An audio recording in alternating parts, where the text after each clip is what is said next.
Bonjour à tous, alors aujourd'hui dans la série des esquisses, nouvelle vidéo sur l'outil cotation. Donc c'est parti, nouveau document, associatif 3 repères, voilà. On va ouvrir une esquisse. Voilà une esquisse ouverte. Alors l'outil cotation c'est celui-ci.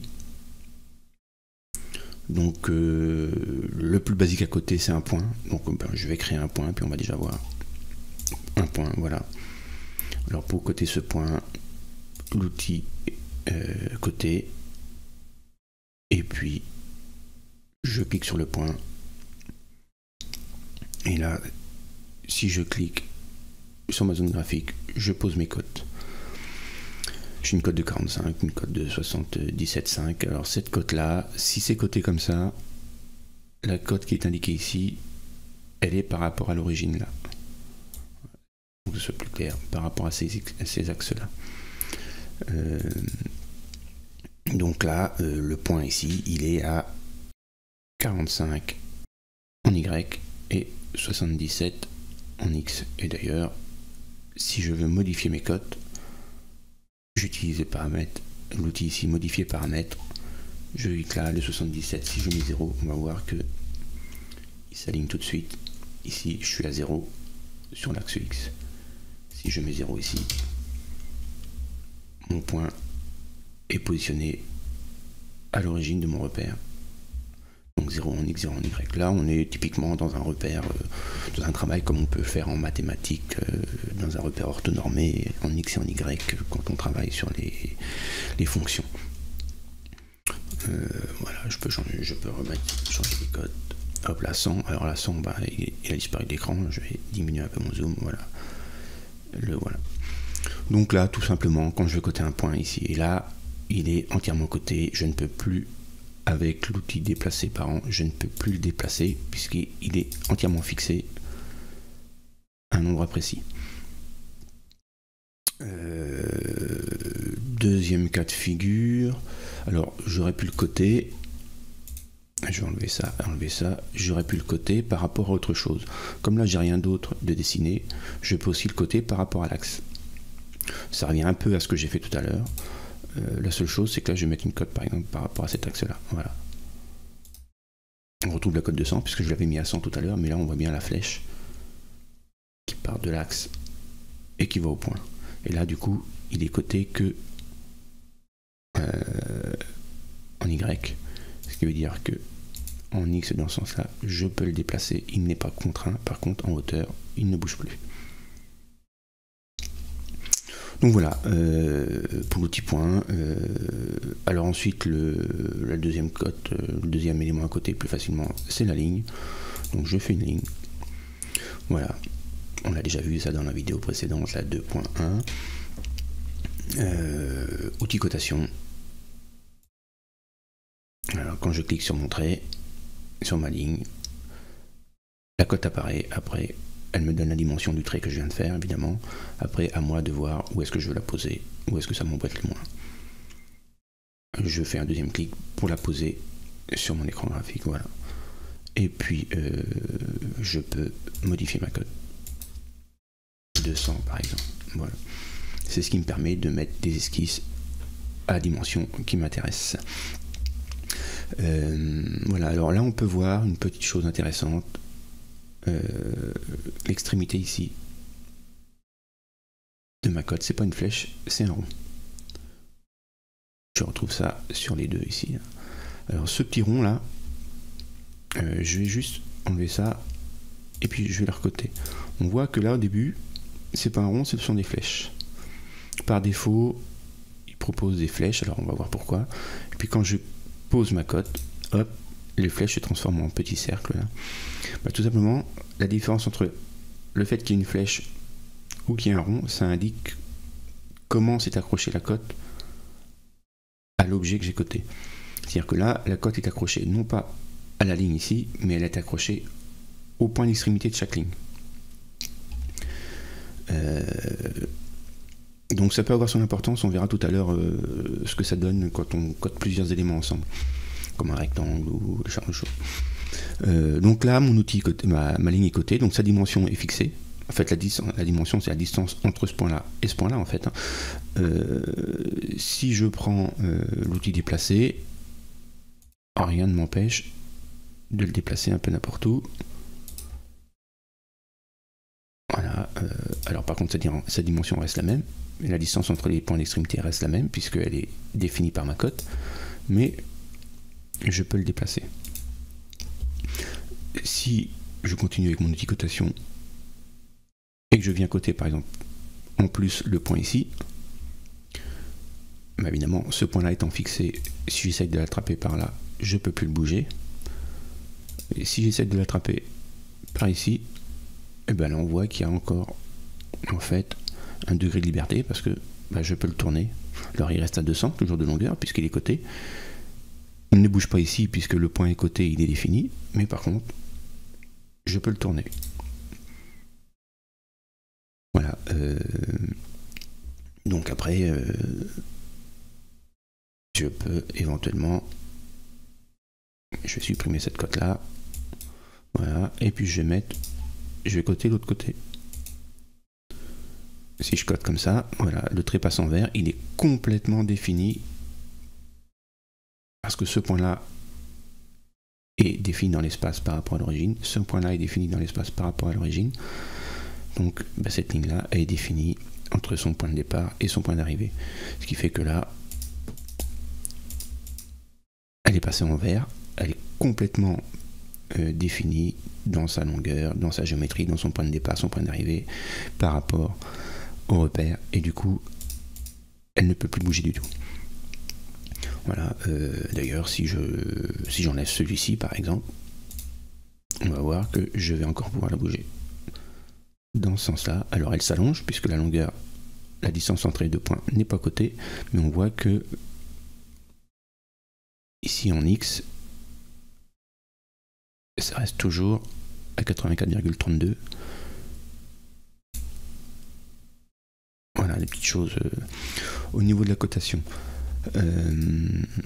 Après, si je veux coter des éléments entre eux, je vais faire un contour que je vais fermer. Voilà, alors toujours pareil, outil cotation, je peux coter un point. Voilà, si je cote ici, évidemment, ce point-là ne peut plus bouger. Alors, ce qui veut dire que je peux attraper ça, le faire bouger comme ça, attraper ça, le bouger dans ce sens-là, et on voit que ce point-là ne bouge plus. Voilà, ça va, voilà.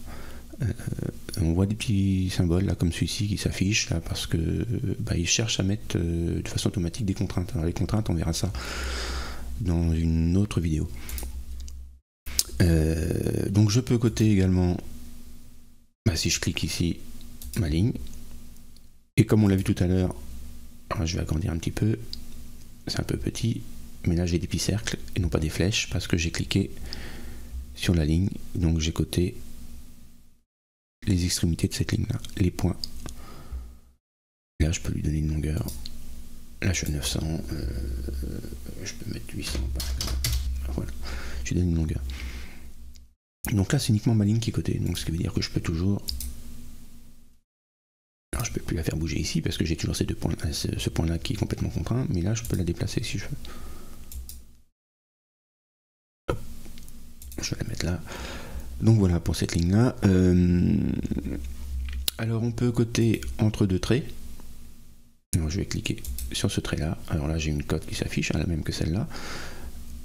Plutôt que de cliquer dans ma zone graphique ici pour remettre la cote, ce qui ne lui plaira pas parce que deux fois la même cote pour deux cotes identiques pour un même objet, il va pas comprendre. Je peux aller chercher un autre segment, cliquer dessus et mettre une cote. Alors là, si j'agrandis un petit peu, je vois qu'il y a des flèches, les extrémités. Je vais le refaire, je vais faire un objet un peu plus petit, qu'on voit mieux nos flèches, j'ai pas besoin de zoomer. Et on va le faire plus petit, on va le faire de 200. Voilà. Donc je reprends, je vais recoter par exemple ces deux éléments là. Et là si je zoome, on voit un petit peu mieux. J'ai donc 2 flèches. Si j'ai des flèches à chaque extrémité, ça signifie, le logiciel m'indique par là que je m'appuie non plus sur les points, mais sur des segments. Et qu'il est à côté par rapport aux segments. Alors là, j'ai pas pu mettre une distance, tout simplement parce que les segments n'étant pas parallèles, ces lignes là n'étant pas parallèles, évidemment, on ne peut pas mettre de cote. Ce qui définit 2 droites ou 2 segments qui ne sont pas parallèles, c'est l'angle entre les deux. Il ne peut pas y avoir de distance, puisqu'à un moment ou un autre, si on les allonge, ils vont finir par se croiser. Donc je ne peux pas mettre de distance entre 2 côtes qui ne sont pas parallèles. Je ne peux mettre comme cote qu'un angle. Si je veux changer l'angle, hop, 10, voilà, ma cote elle est partie un petit peu loin, alors je peux la rapprocher. Voilà, on peut mettre 20, donc elle va peut-être bouger encore un petit peu, voilà. Alors ça détermine l'angle ici, voilà. Pour mettre une cotation entre 2 traits, il faut impérativement qu'ils soient parallèles. S'ils ne sont pas parallèles, je ne peux leur mettre que un angle. Par contre, j'aurais pu mettre une distance en cliquant, en partant de ce trait-là et en cliquant le point. Parce que là, je mets une distance, et on va le voir, entre, là j'ai une flèche, donc entre le trait ici et là le point. Donc entre un trait et un point, je peux mettre une distance. Là j'ai la longueur, mais donc la longueur va rester la même. Par contre, on voit que je peux le déplacer. J'aurais pu faire la même chose en mettant ici, en cliquant là et en mettant la cote. Non, là je fais une bêtise. Donc voilà, donc ça peut être intéressant d'avoir bien compris la différence entre le fait qu'il y ait une flèche au niveau de la cote et qu'il y ait un point, un rond ici. Donc la flèche, quand il y a la flèche, la cote s'appuie sur le segment. Quand il y a un rond, la cote s'appuie sur le point. Donc voilà, alors une cotation, je clique ici, je clique là, je peux mettre une cotation. Ma cotation, je peux la poser ici, je peux la poser là. Une fois qu'elle est posée, je peux directement la changer. Quand on fait une cote, toc, je la pose ici. Si je ne sors pas de la fonction au clavier, je peux directement taper la cote qui m'intéresse. Et puis je peux continuer à côté 200. Allez, je vais mettre 250. Voilà. Donc je mets des cotes. Je peux en mettre là aussi. 60. Allez, toc. Voilà. Petit à petit, je suis en train de mettre des cotes et de déterminer ma forme. Alors je fais des choses complètement aléatoires. Toc toc toc. Est-ce que je mets ça là? Non, ça si je fais ça, alors oui, tiens, petit cas d'école. Si je mets cette cote là ici, elle est déjà faite, elle a déjà été cotée cette pièce. Donc si je recote ça, voilà ce qui se passe. Le logiciel m'indique ici que j'ai une cote redondante, c'est-à-dire que j'ai 2 fois la même cote. Il se met en rouge et là il est en défaut. Parce qu'il y a une cote de trop. Donc le plus simple c'est de la supprimer. Alors voilà, là alors la petite fenêtre qui vient de s'afficher là, si vous avez installé le logiciel pour la première fois et que vous n'avez pas changé les options, par défaut, lorsque le logiciel estime qu'il y a des incohérences, des choses qui ne vont pas et qu'on les supprime, on a cette fenêtre qui s'ouvre. Alors moi, elle m'agace cette fenêtre là. Donc c'est une option qu'on peut enlever. Donc je vais vous montrer la manip, comme ça sera fait. Ceux qui souhaitent l'enlever parce qu'ils en ont un petit peu marre, on va aller l'enlever. Donc dans outils, options. Alors là on attend un petit peu, ça charge. On a déjà été une fois dedans il me semble, et c'est un petit peu long, mais ça va venir. Voilà, options. Alors de mémoire, je crois qu'il faut être dans document.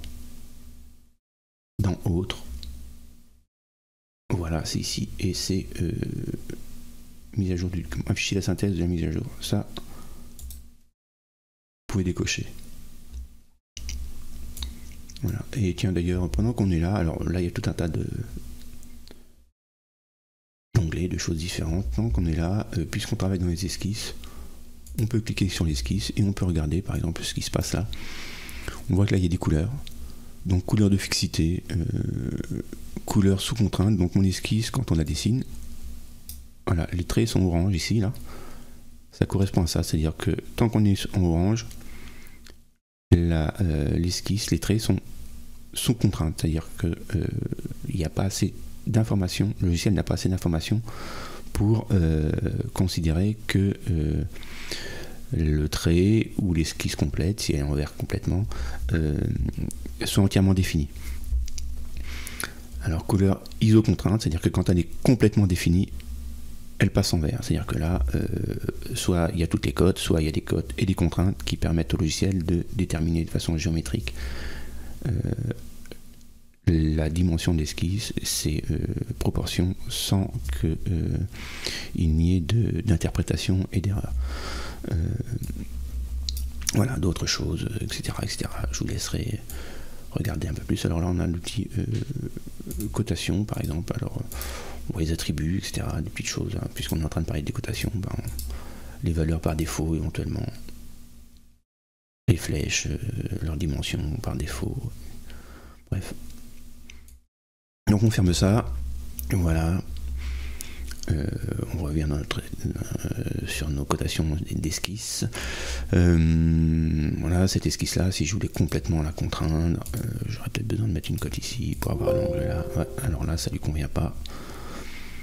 Il y a une cote de trop du coup. Donc je vais enlever celle que j'ai faite. Et comme j'ai supprimé l'affichage de la fenêtre, on voit que quand j'enlève une cotation, la petite fenêtre qui est apparue tout à l'heure, elle n'apparaît plus. Donc voilà, là il y a pas mal de choses. Il manque quoi? Une longueur comme celle-ci par exemple? Non, ça lui convient pas. Peut-être juste lui indiquer où il se situe dans l'espace, alors soit par rapport au repère, soit en terminant ça, c'est pas suffisant. Alors on peut essayer de chercher un petit peu. Là il y a des choses, alors on voit que quand je fais ça, la forme ne bouge plus, c'est-à-dire qu'elle ne se déforme plus, par contre elle se déplace. Donc elle est entièrement en contrainte, on va dire, dans sa forme, mais elle n'est pas fixée dans l'espace.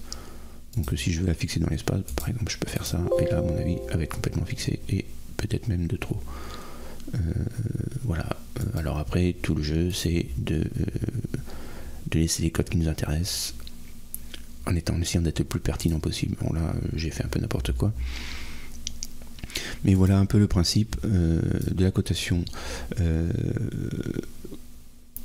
Cotation d'un cercle. Toc. Donc là j'ai le rayon qui s'affichait. Je peux changer le rayon. Hop, voilà. Donc là le cercle est coté.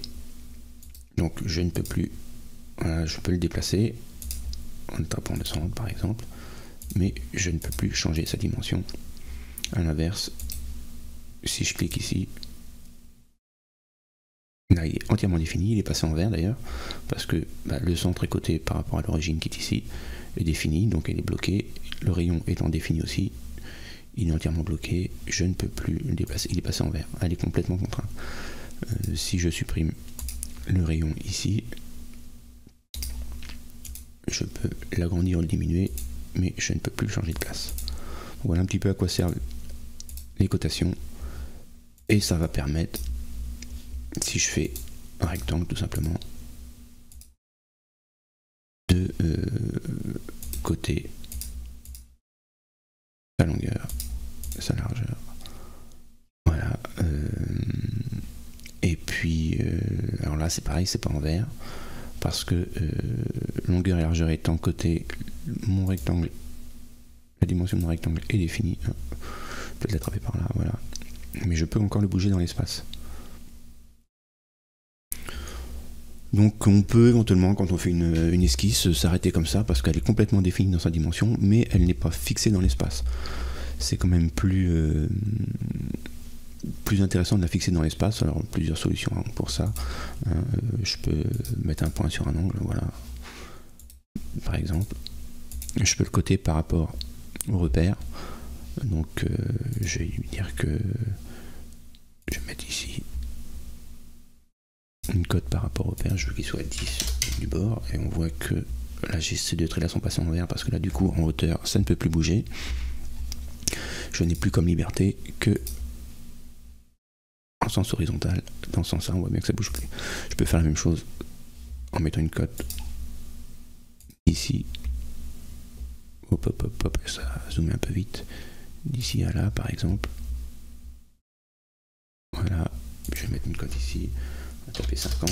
Voilà, là il est positionné et il est passé en vert. Il est positionné par rapport à mon repère. Si tant est que dans ce que je fais, j'ai besoin de le positionner comme ça. Autre possibilité pour positionner une esquisse, alors je vais redessiner un rectangle. Voilà l'option rectangle. Je clique ici, je clique là. Alors j'ai la possibilité, quand je dessine un rectangle, d'avoir l'outil côté auto. Là, si je clique dessus, il va mettre les cotes automatiquement. Voilà, on les voit. Et ces côtés par rapport au point, on voit bien ici. Et puis si je continue, si je sors pas de la fonction, là je vois que j'ai un petit message. Quand je clique sur OK, je m'arrête là. Si je clique sur contrainte de symétrie, là on va aborder un tout petit peu les contraintes, mais très rapidement puisqu'on en parlera plus tard. Mais donc si je clique sur symétrie par rapport à l'axe X, hop, là on voit que j'ai un petit égal qui s'affiche de chaque côté de la cote. Ces deux traits là sont passés en vert parce qu'en fait ça fait une symétrie sur cette cote là, ce qui fait que ça répartit la cote de chaque côté de l'axe X. Donc là comme j'ai mis le 1002,5, et ben je vais avoir 501,25 de là à là, et la même chose de l'autre côté. Alors pas d'axe de symétrie. Si je clique ici, j'aurai pas d'axe de symétrie sur cette cote là. Si je clique sur Y, il va mettre aussi un axe de symétrie sur Y. Et là du coup, ma forme est entièrement contrainte, elle est passée en vert. Alors maintenant, si la cote ne me convient pas, je clique sur modifier paramètres. Tac. Voilà, je vais mettre 500 et on va voir que on reste toujours centré par rapport à l'origine. 500 aussi. Hop. Voilà, là j'ai un carré et quelle que soit la cote que je mets, ça reste toujours centré par rapport à l'origine. Voilà. Que vous dire d'autre sur les cotations?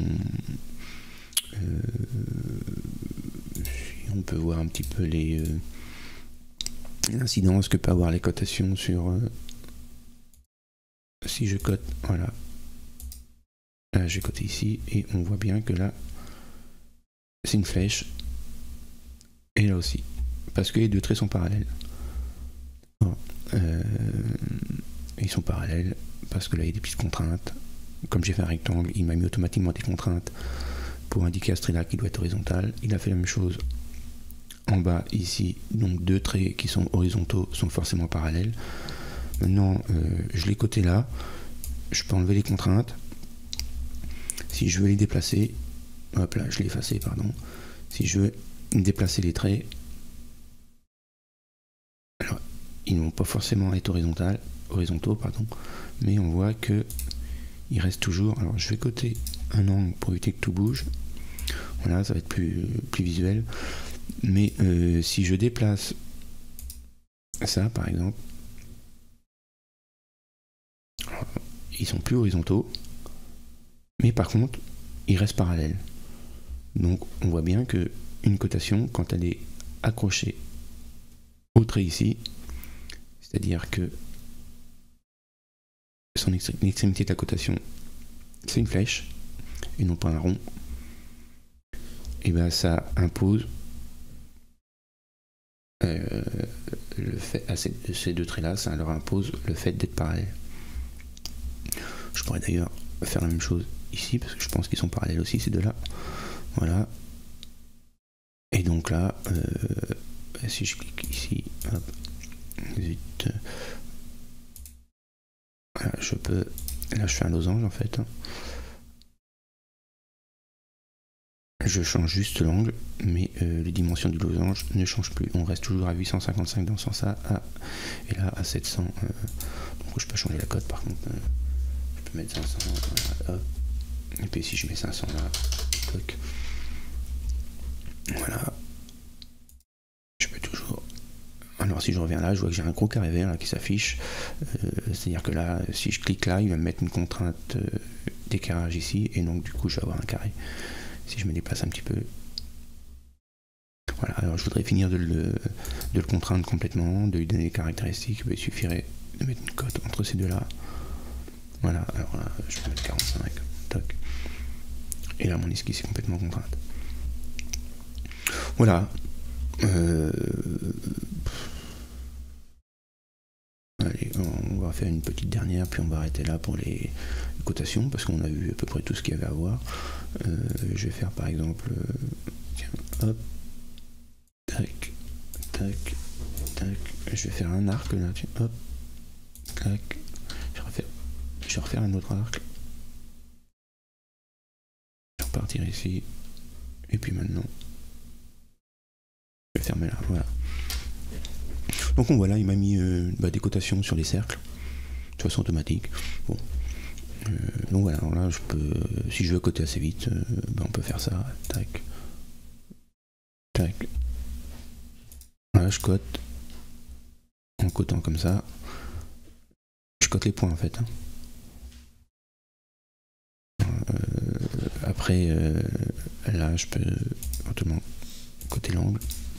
Si je veux un angle à 90, on verra qu'après, il y a des contraintes qui peuvent me permettre d'éviter de mettre des cotes, pour les angles à 90 notamment. Donc voilà.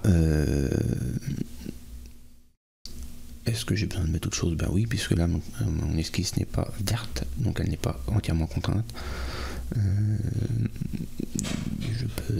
Je peux mettre des angles ici. Je peux changer des cotes. Non, ça me convient pas. Je veux 500. Je vais mettre 500 déjà, parce que j'estime que c'est pas une bonne dimension. Là, je vais mettre 100. Toc. Là, c'est 250. Je vais mettre 250. 300. Hop. Je peux changer les cotes de cercle aussi. Mettre 300. Hop. Et puis là, je vais mettre 150. Allez, crac. Donc on voit qu'il y a des choses qui changent. Hein. On voit que là j'ai des contraintes aussi de tangente entre cette ligne là et ce cercle là. Là j'ai une contrainte de tangente entre ces deux cercles là. Et puis là j'ai pas de contrainte de tangente. Évidemment, on voit bien que c'est pas tangent. Voilà. Alors je peux, si besoin, coter ça comme ça. Voilà. Hop. Je peux... Alors, je vais l'effacer. Je peux coter ce point-là avec cette ligne-là, par exemple. Voilà, je veux que ça soit une certaine dimension. Bref, voilà, là je fais je vous montre des exemples, mais sans but, puisque j'ai pas pris de profil particulier à dessiner. Donc je vais m'arrêter là pour cette vidéo. Après, il faut vous entraîner un petit peu, et puis je ferai une prochaine vidéo sur les contraintes, et puis une dernière vidéo sur les esquisses, où je tracerai une ou deux esquisses avec en essayant de respecter la forme d'une pièce qu'on prendra comme exemple. Voilà pour cette vidéo, et bien à la prochaine.